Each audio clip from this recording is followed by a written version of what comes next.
Hey guys, welcome to Mr. Smith's Kitchen. I'm Brian, Mr. Smith Kitchen. And today it's Tuesday. I thought we'd just hang out and chit chat a little bit.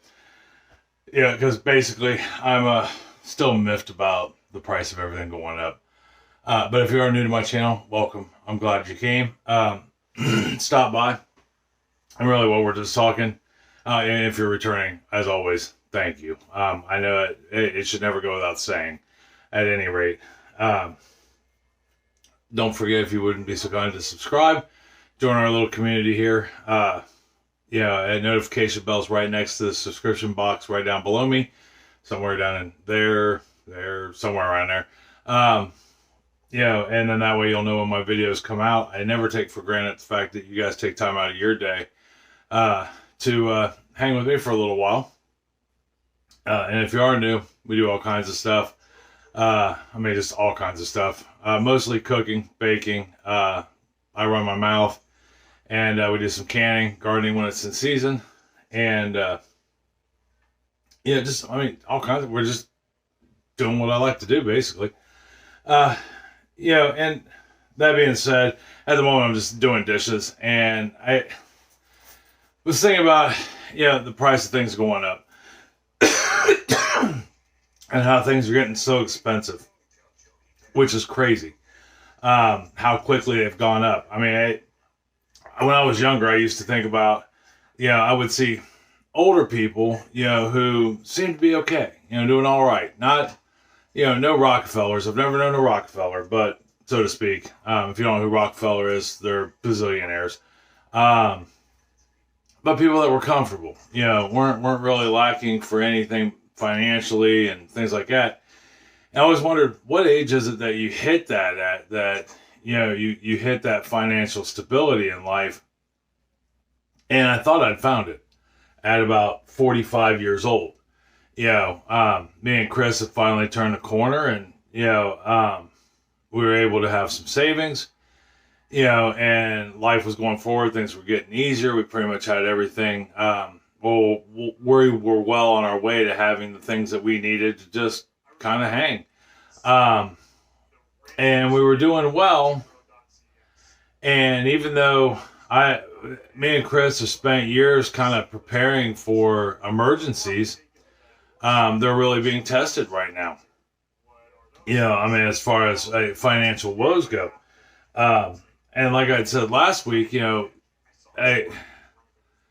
nothing in our life changed, but other than the fact that the cost of everything started going up. Some of that due to inflation, some of that due to transportation issues, some of that to just lack of product due to a pandemic, which is still kind of sort of going on, and which it is. It is still going on. But then we threw a war in. Now this war, like I said last week, it doesn't involve us directly. It's not like we have troops overseas, things like that. Let me get you turned.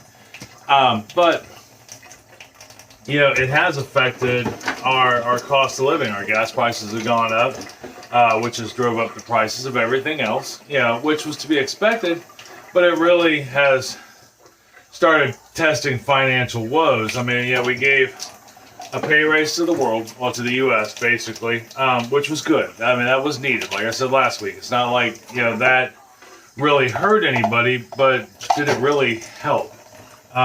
Is my other thought. Only because, it's great that there are people out there making $15, $16 an hour now, if not more. That's fantastic. But does it really make a difference when milk goes from being $2 a gallon to $3 a gallon? And I'm still convinced there's a little bit of greed going on in all this too. Anything that involves stockholders and them keeping their money in your company has to involve a little bit of larceny. I'm just thoroughly convinced of that. So, I was thinking to myself, because right now, my pay has never changed. It has not changed in the entire time of the pandemic. Being a salary person, I didn't get like a bump up in pay, for the pandemic. We didn't, salary people weren't fighting for pay raises. Now we were, and rightfully so. You know, we were more concerned with getting the people who were making a low hourly rate more money. Well, it's finally gotten to the point where, because of the cost of utilities going up, the cost of food going up, the cost of gas going up, transportation in general, rising so quickly and getting so expensive. You know, I mean, at one point I'd heard it had gone up 5 to 7%, but I'm here to tell you it's more like 30 to 40% on almost everything. I mean, gas went from $2 a gallon to $4 a gallon in a matter of less than a year. I mean, it was months. And I mean, I get why in some cases, but for the most part, I still think there's just a lot of greed involved. Greed seems to be the reason for a lot of things in some ways. Not always, but some ways. You know, and I mean, but what I mean by greed is, I don't necessarily blame the guy with the cows that's giving us the meat, you know, or the guy with the chickens that gets us the eggs and the chickens. I blame the guy who is selling them the grain or the seeds for the grain, for that matter. I mean, the greed comes down to just a handful of people, really. I mean, more so than, you know, depending on what sector of the world you're in, or the U.S. economy you're in, whether it's agriculture or, you know, widgets or whatever. There's somebody at the top that's making a relatively greedy decision, which is aggravating. It's aggravating that I'm not asking any one company, so to speak, to, you know, not make a profit, not take a loss, you know, because I know, being in the business world, that staying stagnant in financial growth is a bad thing. But instead of making $3 off of your widgets, let's make $2. You know, let's make $1.50. You know, convince your stockholders or shareholders or your committees that, you know, for the greater good of the U.S. and for, you know, for the long term of maybe your business, that should happen. There was a guy back in 2015. I just saw a thing on it last night. It was on an older story from CBS News. Now by older, I mean it was like tail end of last year, 2021, beginning of 2022. But they interviewed a guy back in 2015 that owned a credit card. Basically, he sent credit cards out. He took care of that, and his company took care of that. And they had call center people working for him. And what he did was, he owned 2 homes. He sold his second house. He dropped his pay down to what I think even for a CEO and founder of a company is low but noble. But he decided to pay all his employees a minimum of $70,000 a year. Now, that would double to triple most people's annual salary, which is crazy to think. But the minimum you're going to get paid in his company is $70,000 a year, and that's what he took his salary down to, $70,000 a year. And people told him he was nuts. The financial world thought he was crazy and was going to go belly up in a matter of months. He did that in 2015. It's now 2022. His employees, the amount of employees he has doubled. The amount of revenue he brings in is tripled. And everybody's happy. His retention of employees is incredible. He's lost virtually nobody over the last 7 years. And everybody earns a good living, and his company is profitable and successful. And even though he's showed companies that this model could work, nobody wants to do it because there's always somebody somewhere that wants to make more money. They said that the average CEO of a company makes 320% more than their employees, their lowest paid employee. Think about that for a second. 320%. So that's crazy. So that leads me to believe that, you know, we could probably, at least for a little while, 6-7 months maybe, take one for the team and not quite charge 100 to 200% cost, on products. Give everybody a chance. Now, another thought that came to mind was, and I remember this really burned my britches at the beginning of the pandemic, so to speak. It didn't piss me off, but it made me, it just aggravated. So for years, me and Chris, have grown, processed, and canned our own foods, as I'm sure you've seen in plenty of our videos. But 2 years ago, when the pandemic started, people ran amok and bought up like every canning supply known to man. Kind of like when we ran out of toilet paper. Same thing happened in the canning supplies.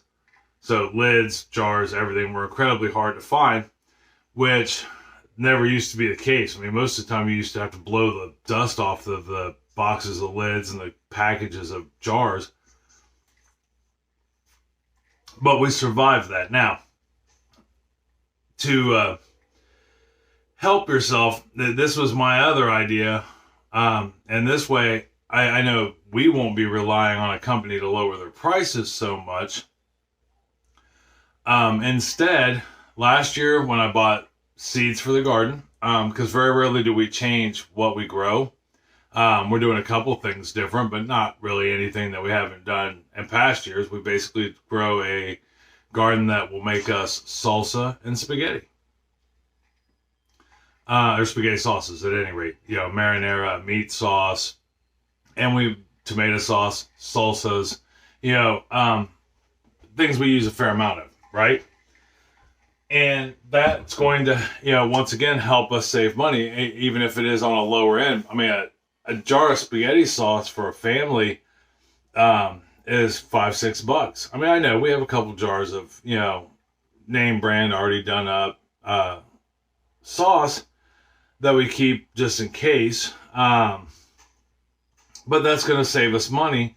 And this year, we'll hit farmers markets up, and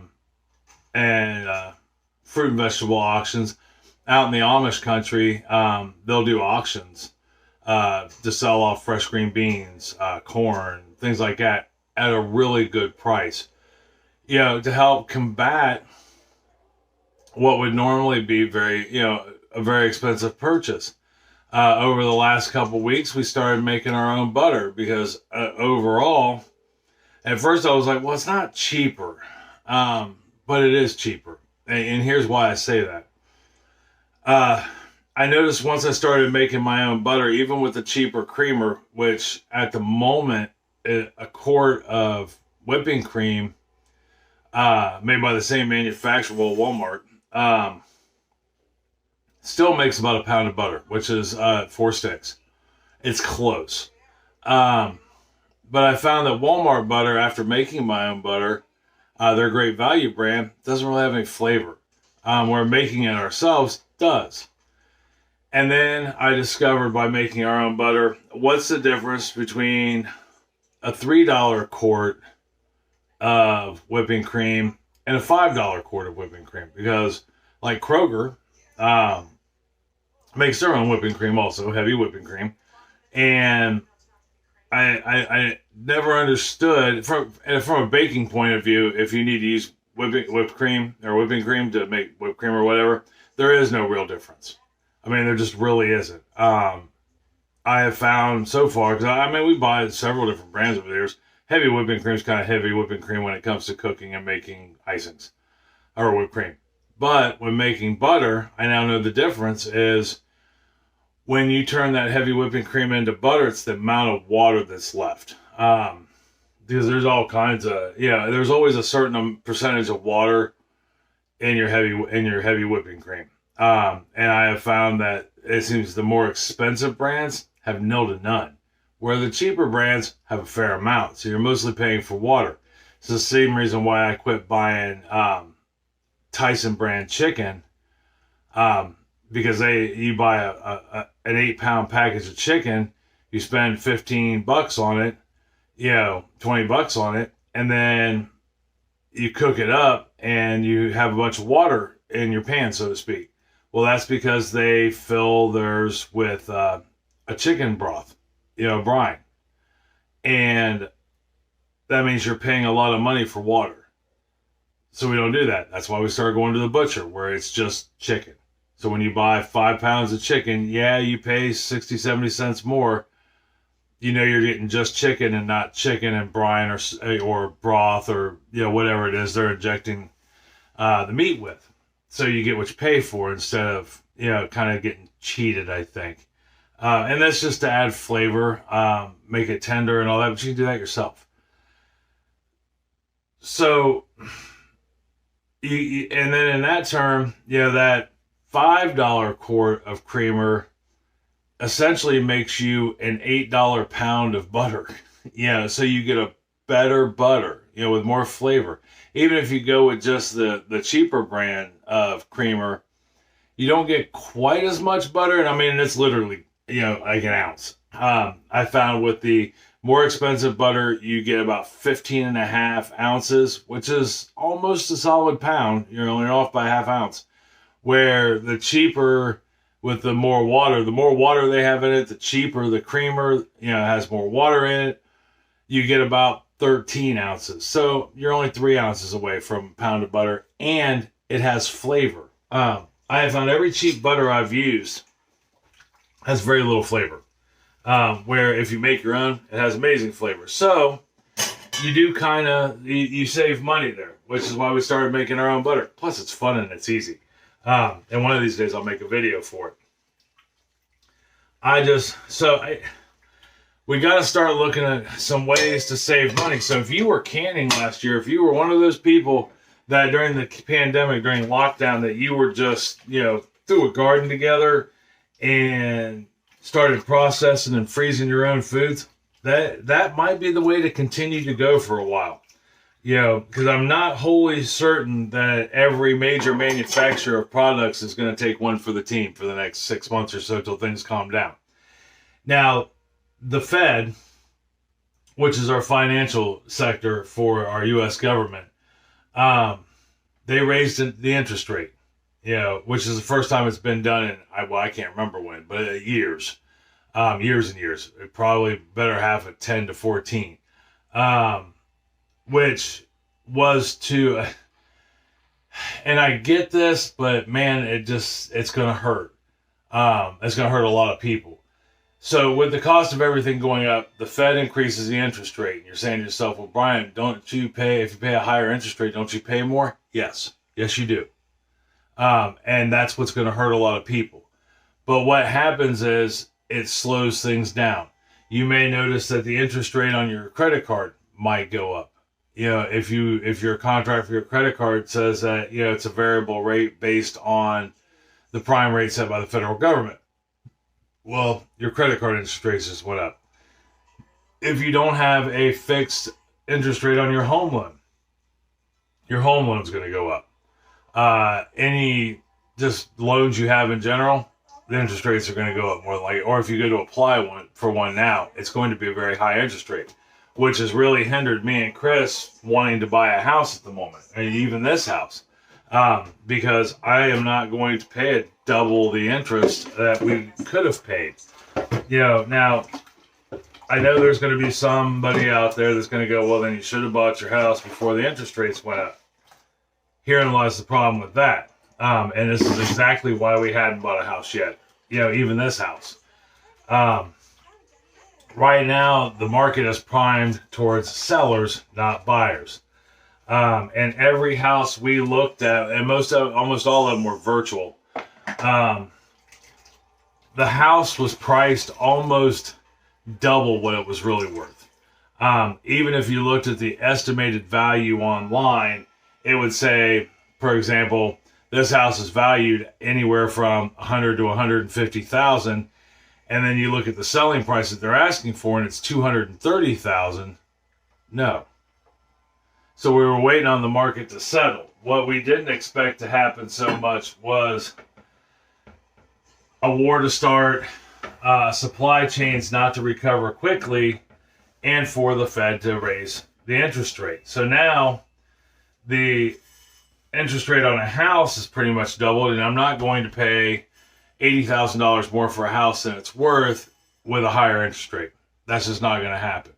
And I want a house. I mean, I want a house in the most desperate way, but I'm not going to let my obsessive want to own a house outweigh smart shopping and smart buying. You know, and you shouldn't either. And that goes for anything. I used to have the worst habit when I'd go to buy cars. I would, and sometimes this still holds true. I've just been lucky over the last few ones. Like our Dodge, the Magnum, the minute I saw it, I was like, oh, sold. I hadn't even drove it yet. You know, I mean, granted, we drove it and it was good. It was great. Knock on fake countertop. It's been an amazing car. We've had to put very little money into it. We've owned it now for, I don't know, 12, 13 years. And Crystal drives it all the time. You know, now, do we take it on road trips across the country? Absolutely not. It's got well over 200,000 miles on it, but it's still roadworthy. You know, at least town worthy. We retired it, and that's why we got the other car we got now, which we bought at the worst time possible. We bought it when there was a high demand for cars, and there weren't a lot of cars to be had, even though it was used. So, like everything else, the price skyrocketed, and we paid probably, I don't know, 30% more than we should have. But unfortunately, we need transportation. You know, I drive 72 miles to and from work, or 74 miles to and from work every day, 5 days a week. That doesn't include going to pick up Abby, going to the grocery store, dropping Sarah off at school. So, I mean, I drive a lot, and I wasn't willing to take the chance of going another year with the Dodge. And now that the price of gas has gone up, it probably costs close to $60, $70 to fill that car up, if that's what we wanted to do. Just to fill up our little economy Ford Focus, you know, it doubled in price. It went from being $25 to fill it up for me to almost $50. So the point of all this is, I mean, I'm miffed about it, but I'm just trying to think of a couple different ways, you know, me, you, could potentially, save a little bit of money, whether it be at the grocery store, you know, or, buying things for the house. I mean, whatever. And one of them was companies, come on, maybe cut us a little bit of a break. There's a lot of companies out there showing record profits. They could probably take a 6-month not record profit, or growing and making things yourself, you know, because you're going to pay for a lot for whatever you buy. Even if I bought, you know, lumber to build things for myself, I'm probably going to pay a lot for the lumber, but in the long run, it's still going to be cheaper because I'm making it myself. The only thing that's going to cost me, and this is a very precious thing to have cost, is time, because time is something you don't ever get back. Thank you for letting me get that all off my chest. Now that I'm done with that, so if you notice, Abby's been kind of doing her own videos on the channel, and sometimes this sounds weird, I guess, maybe, but she needs that. Is what it comes down to. She needs that bit of interaction. It helps her develop as a person, you know, just like it does me or anybody else who does a YouTube video. And in her case, it helps her to better talk and you know, explain and understand things. But at the same time, I feel weird letting her do it, because I feel that, because like her videos get an astronomical amount of views, which is awesome. But I don't want anybody to think that I have her on videos to get views. That is by no means the case. If you remember when I first started doing these videos a year or so ago, I told you, you're going to see my whole family. That's just the way it is. And now Abby has shown interest in wanting to do videos. She's not old enough to have her own channel, so to speak, yet. So that's why you see her on mine. And as I've said lots of times, even though I like the fact our neighborhood is growing, so to speak. You know, our community is getting larger. Um, you know, large enough that I now have Mr. Smith's Kitchen on Facebook. It's a group. It's a public group, so anybody can join if you want to. I'm not here to make money with my channel. That was not the purpose of my channel. It was to document me and my family, not to, you know, use my children to get views.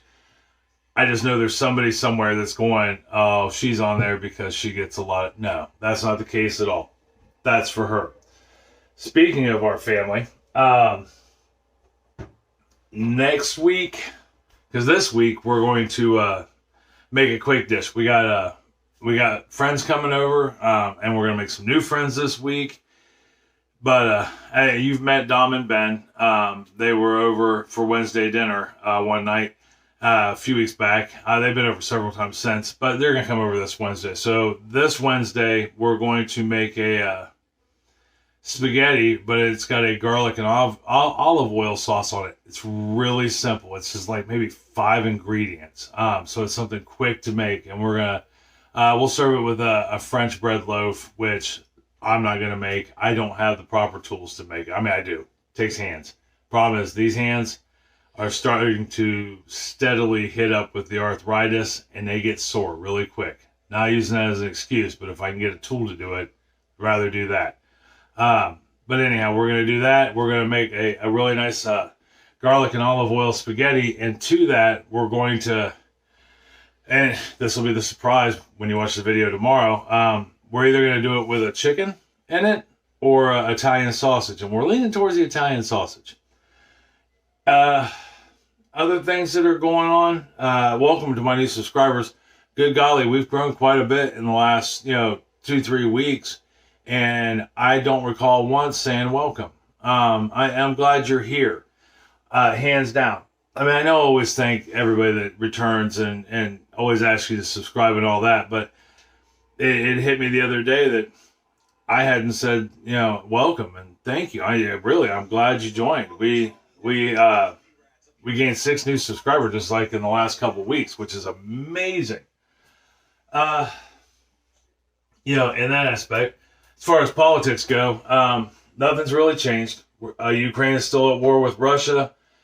Joe Biden, our president, talked to the leader of China, Ping. I can't remember his first name. But they had a 2-hour conversation, and nobody knows what they talked about.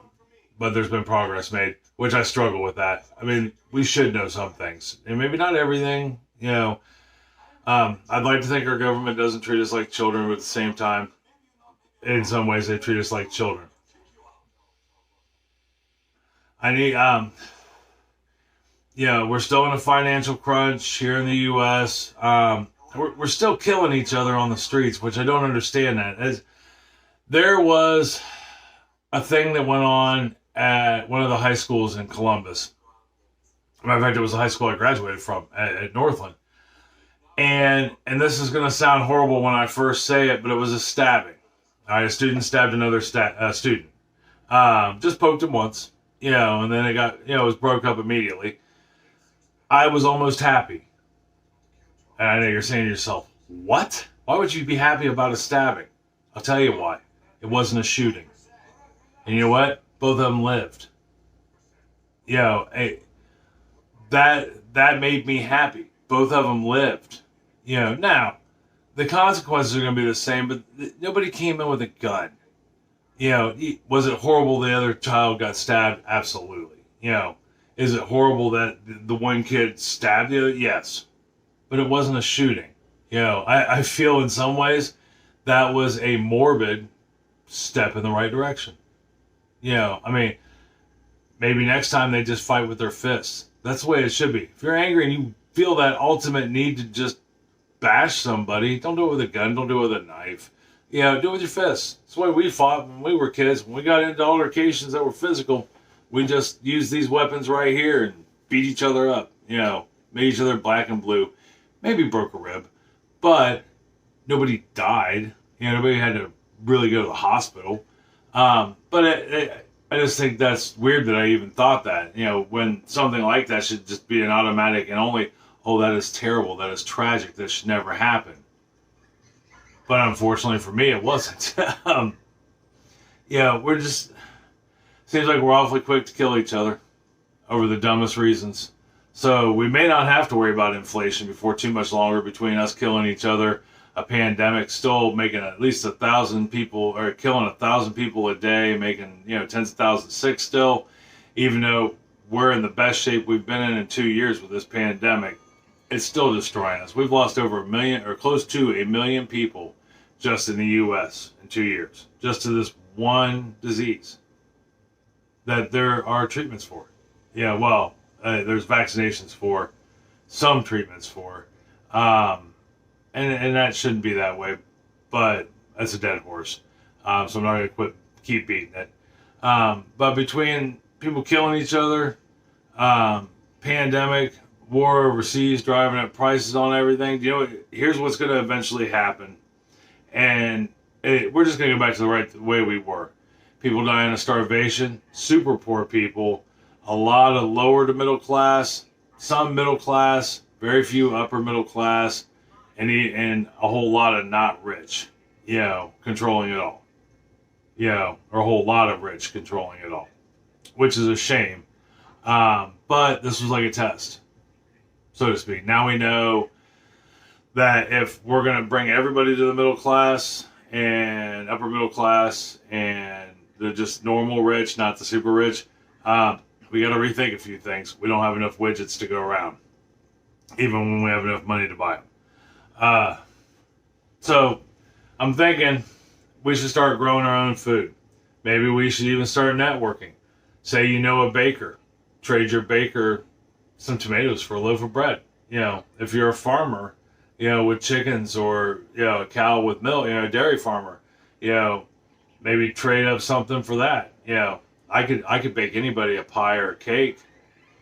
I can give you 5 jars of tomato sauce for, 3 or 4 pounds of chicken. That way you got sauce, you've already got chicken, bam, chicken parmesan.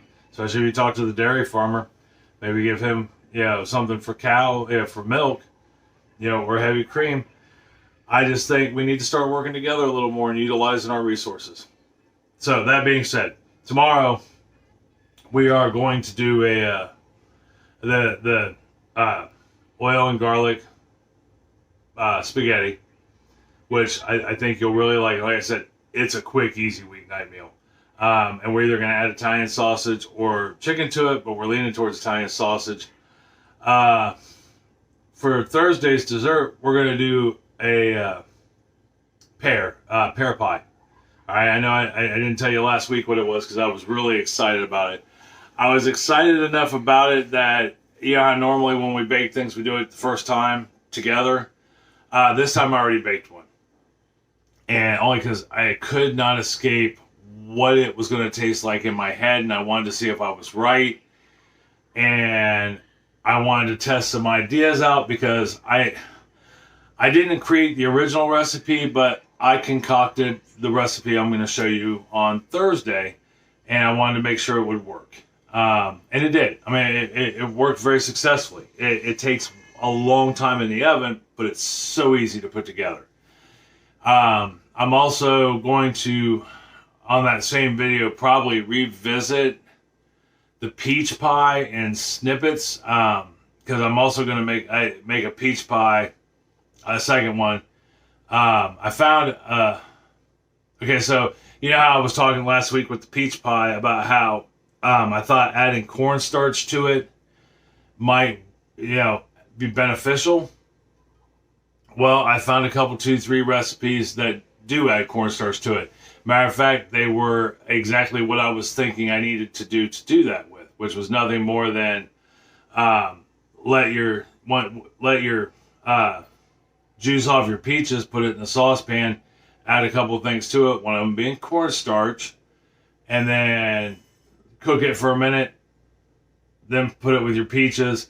That way it turns into kind of like a gel and sticks to your peaches versus soaking into the crust or just becoming, a little runny on the bottom of the plate. But I'll show you. I'll at least highlight those. So you may see a couple videos, at least one extra video this week, or I may find a way to incorporate it into one of the other videos. It's a busy week as always. Work is, going nuts. Staffing is truly an issue at our store. I mean, it never used to be pre-pandemic, but now all of a sudden it's like nobody, at least in the Westerville, Ohio area, wants to work. At least that's what I'm gathering. Everybody around me is still hiring too. But if you do live near the Westerville area here in the fine state of Ohio, and you're looking for a part-time job, let me know. I got plenty of positions available. Not that I just shamelessly plug come work for me, but I just shamelessly plug come work for me. I think that's it. Yeah, we're going to do the garlic olive oil spaghetti tomorrow, which you got to see it. I know. It looked amazing. And then we'll do the pear pie on Thursday. We'll talk about the peach pie in one of those two videos, and I'll try to videotape the steps I took versus what we did last week. Like I said, last week, the taste of the pie was amazing, so I don't want to change that.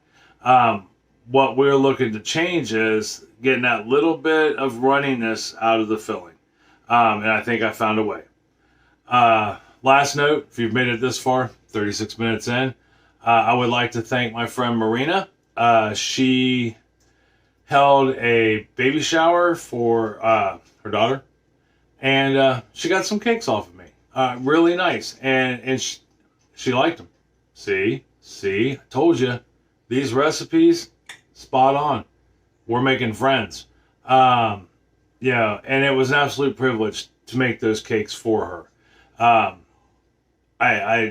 There's just no, other than you guys watching me, taking the time to watch me, there's not really any other greater honor than to have somebody, take something you've made and then, say, hey, this is great. And have people that have never even met you, she wasn't, it was just her at the party.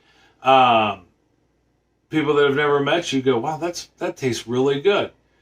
That makes me feel good. That means I did really make that with love, and and that the recipe's a good recipe. And now it's been really tested, between my family, the guys I work with, and now people who don't even know me. Guys, try it, and that makes me feel amazing inside.